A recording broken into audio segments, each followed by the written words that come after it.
সেটা হচ্ছে যে অধিকাংশ মানুষ যেটা ভাবে না যে গ্যাস হয়েছে, অ্যাসিড হয়েছে, অ্যাসিড হয়ে গেছে, অ্যাসিড হয়ে গেছে বলে সে ওষুধ খেয়ে নেয়। আসলে এটা সে উল্টো জানে, অ্যাসিড হয় না বলে তার সমস্যা হয়।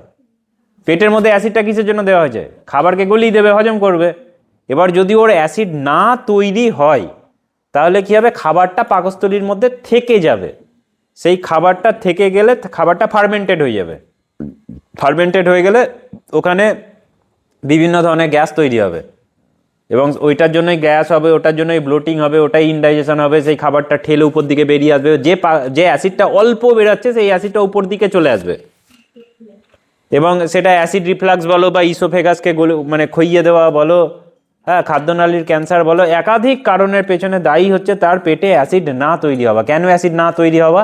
কারণ ওই যে অ্যাসিড হবে না বলে যে ওষুধ খেয়ে নেয় না, যে ওষুধগুলো আগে থেকে খেয়ে নিতে হয়, সকালবেলায় উঠে খালি পেটে খেয়ে নিলে অ্যাসিড হবে না, ওটা অ্যাকচুয়ালি কী করে? আমাদের হাইড্রোক্লোরিক অ্যাসিডের ক্ষরণ যেটা আছে সেই ক্ষরণকে কমিয়ে দেয়। মানে ব্যাপারটা হচ্ছে, ধরো যেখানে মুখ দিয়ে হাইড্রোক্লোরিক অ্যাসিড বেরোতো ওই মুখগুলোকেও বন্ধ করে দিল। এরকম লাখো লাখো মুখ আছে, কয়েক হাজার মুখও বন্ধ করে দিল।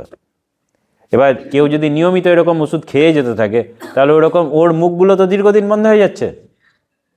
মানে পয় প্রণালী, ড্রেনগুলো যদি বন্ধ হয়ে যায় তাহলে রাস্তায় তো তোমার হয়ে যাবে, জল জমে যাবে। তখন রাস্তায় জল জমে গেলে কি করবে? সিস্টেম কি বলবে? যে ওই জলকে এই দিকে জমতে দেবে না, অন্য দিক দিয়ে বাইপাস করে দেবে।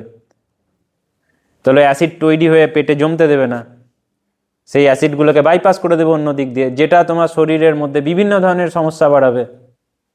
বুঝতে পেরেছ? অ্যাসিড অন্যান্য দিকে চলে গেলে কি হবে? জয়েন্টে জয়েন্টে পেন শুরু হবে।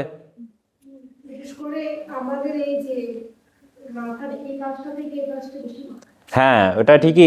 এই জায়গাটা যেটা আছে ওটা ভেগাস নার্ভের কারণে হয়। ভেগাস নার্ভ তো মানে সব থেকে বেশি বড় নার্ভ এবং বিভিন্ন দিকে ছড়িয়ে আছে, যেটা আমাদের গাট ফিলিংয়ের জন্যও দায়ী। ওই ভেগাস নার্ভ থেকে হয়তো, তাহলে ওইটা গুরুত্বপূর্ণ বিষয়টা প্রত্যেকটা মানুষের জানা উচিত। সে যদি ভেগাস নার্ভকে নিয়ন্ত্রণ করতে পারে, পেটের বিভিন্ন যে গ্রন্থির ক্ষরণ হয় এই দুটোকে যদি নিয়ন্ত্রণ করতে পারে, তাহলে তার এই সমস্ত সমস্যা হবেই না।